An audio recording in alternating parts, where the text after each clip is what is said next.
I nearly slammed headfirst into the spiky embrace of my 10-foot cactus fence. The deafening roar of a mulching machine shattered the morning quiet, startling me so badly I lost my balance. Gasping, I dashed across the yard, only to find a crew in bright orange vests tearing into the towering cacti lining my property. Chainsaws snarled as massive chunks of succulent flesh toppled onto the gravel, thorns flying like shrapnel. At the heart of the chaos stood Linda Harper, the HOA president, her manicured nails tapping a clipboard.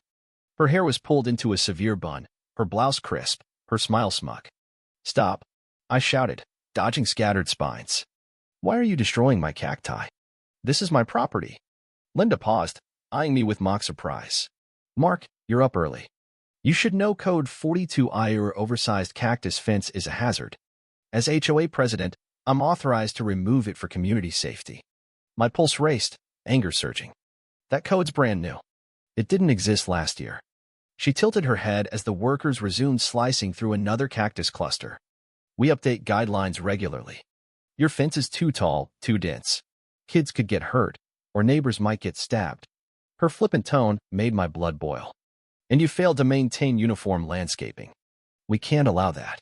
I clenched my fists, thinking of my father, who'd spent decades nurturing these plants. My dad built this barrier to keep coyotes out and preserve the desert ecosystem. Linda sighed, glancing at her watch. "I'm busy, so let's not argue. Bring it up at the next HOA meeting." She turned away, a half-smile curling her lips. A worker fed a massive cactus stump into the mulcher, which devoured it with a sickening crunch. By the time they were done, my proud cactus wall was reduced to heaps of broken spines. Linda surveyed the wreckage, jotted a note, and gave a curt nod. "We'll bill you for the removal. The board doesn't cover these costs alone." Her heels clicked on the gravel as she left. Shock, rage, and grief hit me like a wave. After they left, I stood amid the debris, the dry wind stirring dust under a hazy sun. I called the police, only to learn that HOA rules could be enforced within their jurisdiction. A civil matter. No immediate help. I shoved my phone into my pocket, cursing my powerlessness. The next day, my neighbor Caleb stopped by, stepping carefully around the thorn piles. "I saw it all," he said. "Linda's flexing her power again. She's been rewriting bylaws, finding people left and right, and strong-arming the board." He gestured at the ruined cacti. "She destroyed your yard. I'm sorry. I know those plants meant a lot." My jaw tightened. Dad spent years building this leaf-wine fence. Now she obliterates it overnight with some shady code I bet isn't even legal. Caleb sighed. "Rumor is she's working with a developer who wants the neighborhood's southwest edge uniform easier to market, easier to expand. You're not the first, Tim. I'd fight, but with kids, I can't risk fines or liens." He patted my shoulder and left, reminding me most neighbors felt too scared or powerless to act. That night, sleep eluded me. Memories flooded back me, father planting baby cacti in rocky soil, teaching me to water them sparingly but steadily. The whole row was his legacy, and Linda had crushed it without remorse. As dawn broke, a wild idea took root. If Linda wanted to terrorize me with chainsaws, maybe she needed a taste of the desert's own defiance. Years ago, Dad and I found a rattlesnake den while hiking. He showed me how to relocate them safely, levying me with respect for their fearsome, misunderstood nature. Could I use that intimidation without causing harm? The plan was bold but risky. I didn't want to hurt Linda, just show her that trespassing on my land had consequences. Over the next few days, I gathered supplies: wire mesh, stakes, tarps, brush clippings. I contacted Sarah, a reptile rescue volunteer known for humane relocations. She was hesitant but agreed to lend me a few non-lethal rattlers if I supervised them and donated to her rescue. "This is unorthodox," she warned, "but if you're serious about teaching respect for wildlife, I'll help. Just ensure no innocent people get caught in your plan." Under cover of night, I scouted Linda's driveway. She lived in a pristine house at the end of a cul-de-sac, her parking area flanked by neat hedges. I set up stakes near the hedges, creating a hidden enclosure covered with brush. The next night, Sarah arrived with 4 rattlesnakes in secure containers.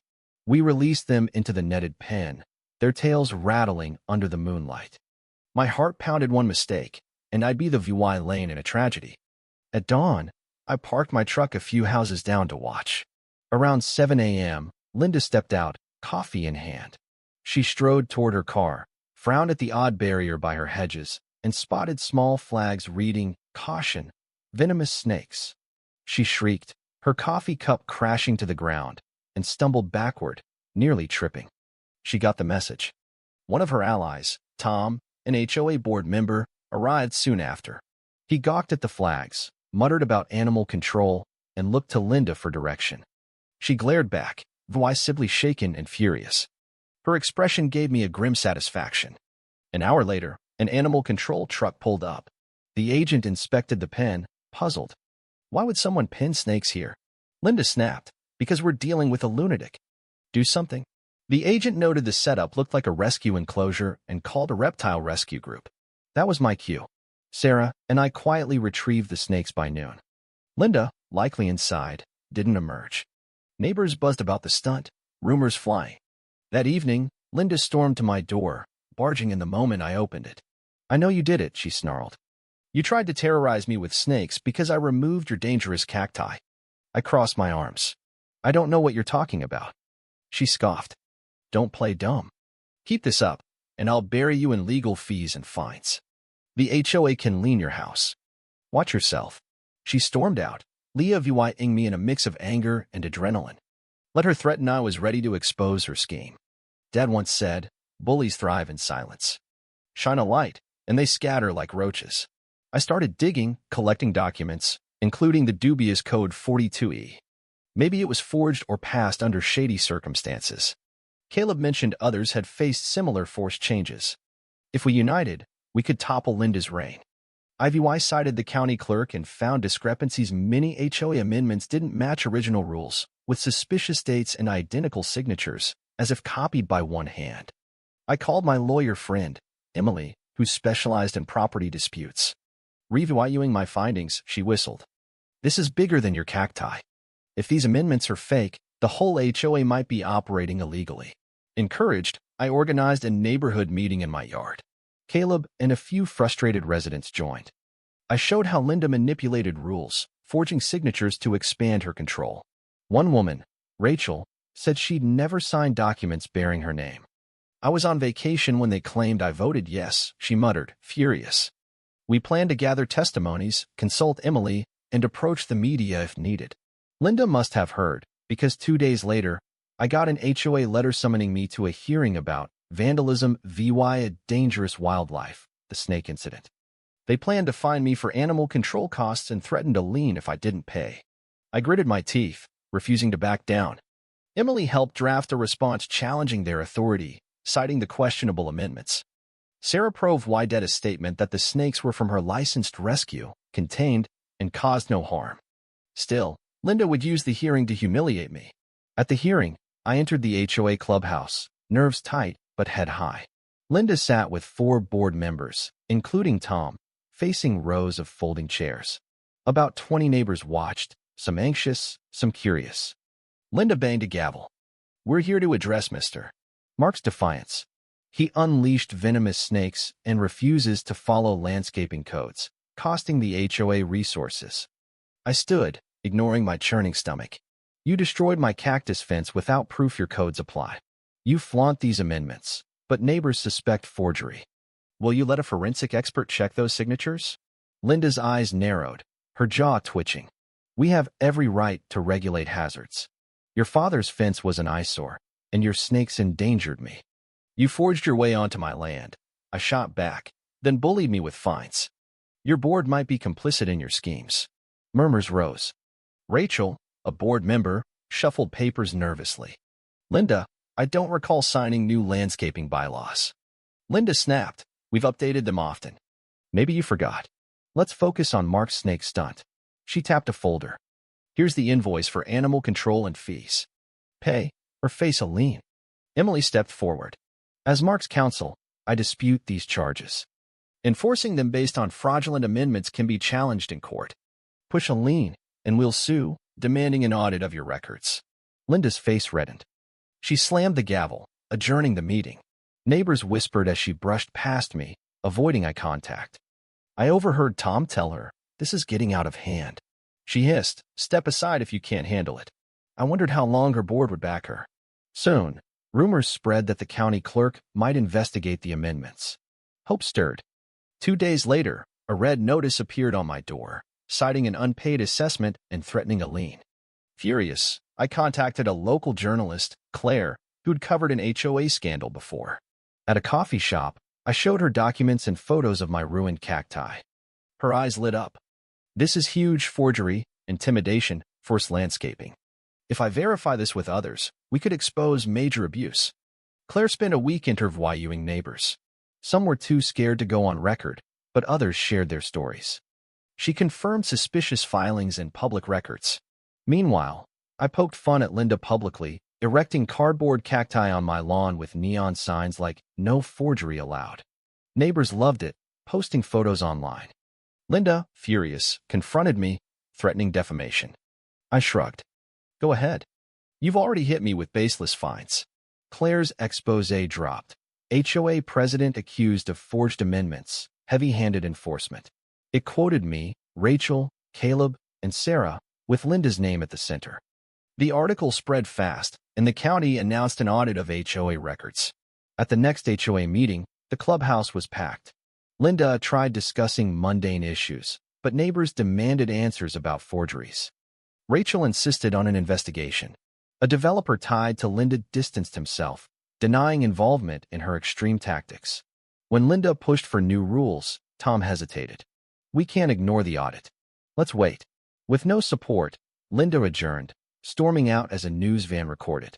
Soon, officials and sheriff's deputies confiscated HOA records. Word spread that signatures didn't match. Linda, cornered by reporters, called it a smear campaign, but her voice wavered. One morning, I saw patrol cars at her house.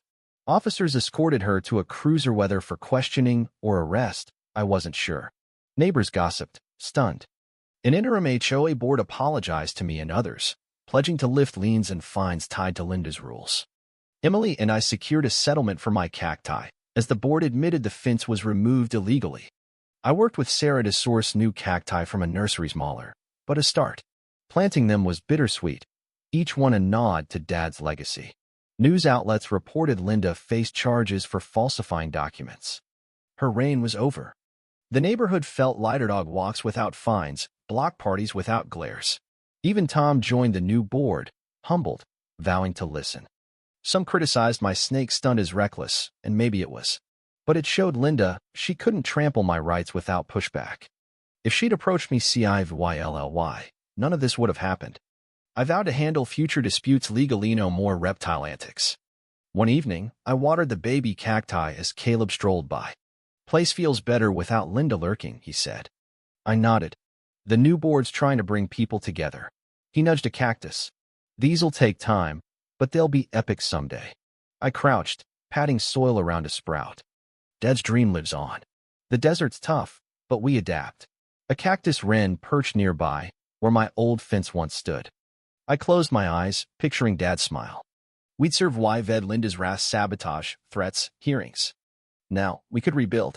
Emily brought news. The county voided Linda's amendments, restoring original property rights. I placed a sign by the cacti. Harmony grows here. In quiet defiance, I'd nurture these plants until they towered again. Neighbors asked about the snake story. I'd shrug. Some say I did it, some say it was nature. Either way, it showed messing with the desert has consequences. The HOA reformed, holding open talks and fair rules. Claire's follow-up piece hailed the shift from fear to cooperation. Linda's fate was unclear. Some said she took a plea deal, others that she fled. I suspected she'd learned not to play tyrant. We enjoyed barbecues, block parties, and peace. My cacti grew, tiny sentinels under the sun. One night, I added a plaque by the tallest, etched with Dad's words, "Let the desert teach us resilience." Karen was gone, the snakes back at the rescue, and our HOA transformed. Victory wasn't revenge, it was preserving Dad's wise shout against a bully.